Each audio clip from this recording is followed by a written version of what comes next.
All right, guys, welcome back to the channel. It's your boy CMB checking in.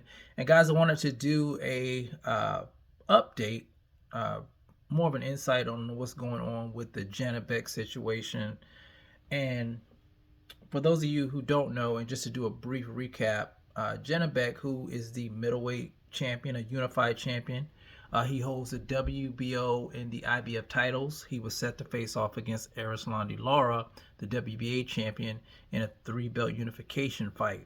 Now, that fight was going to be the co-main event on the Isaac Pitbull Cruz Lamont Roach undercard this coming Saturday.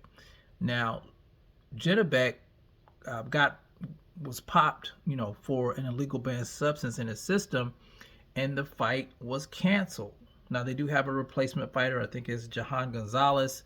Uh, you know, it's a lot more lackluster, of course, compared to this fight that was going to take place between him and Laura. And the reason people were so excited about the Janibek Laura fight was because of the implications, the rumor implications of this fight. It was the rumors were that Terrence Bud Crawford was eyeballing this fight, possibly looking to face the winner to become, to fight to try to become an undisputed champion in a fourth weight division. So now that's off the table. We're not quite sure what happens with this, whether or not Crawford's still going to pursue that, whether or not he's going to call it a career, take his ball and go home. We just don't know yet. That's something that we're just going to have to wait and see and let this whole thing play out. Now, Janibek did make a statement yesterday. I think it was on his X page. He basically said that he doesn't know how this got in his system. And what I wanted to talk about was the fact that he said that he's willing to do a retest. So they're possibly going to test his B sample. I'll say this, as a fight fan, I try to give every fighter the benefit of the doubt when it comes to this.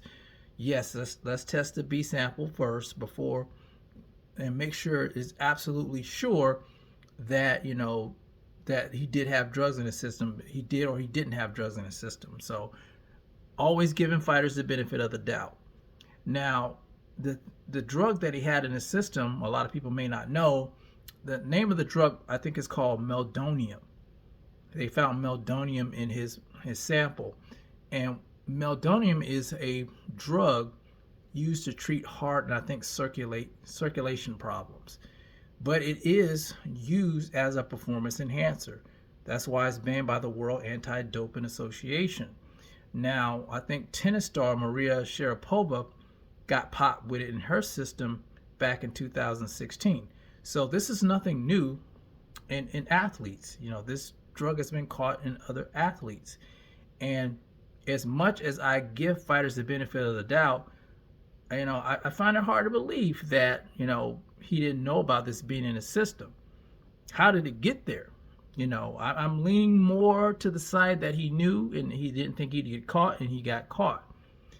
But we're going to see. Like I said, I don't want to completely throw him under the bus yet until the B sample comes back. But I will say this.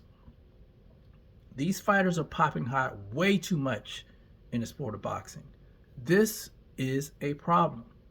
This is something that boxing needs to take seriously. God forbids if a guy who's on performance enhancing drugs gets in the ring with a clean fighter and the clean fighter loses his life. That's not the kind of smoke that boxing needs. These situations should be taken seriously. These fighters should know exactly what they're putting in their bodies. There should be no excuses for this. You should know this. This is a fighter's job to know what's going in their bodies. There should be, and when it happens, when fighters pop hot for banned substances, when they get caught cheating, there should be different stroke for different folks. It should be across the board harsh punishment to deter fighters from doing this, to keep fighters on the straight and narrow path.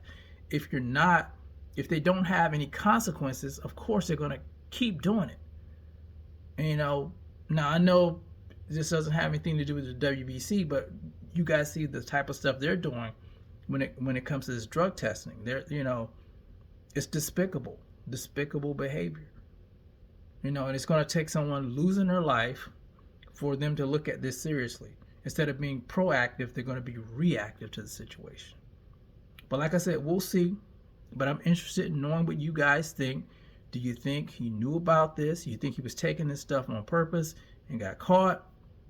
Or do you think, there's an off chance that it got in his system on accident?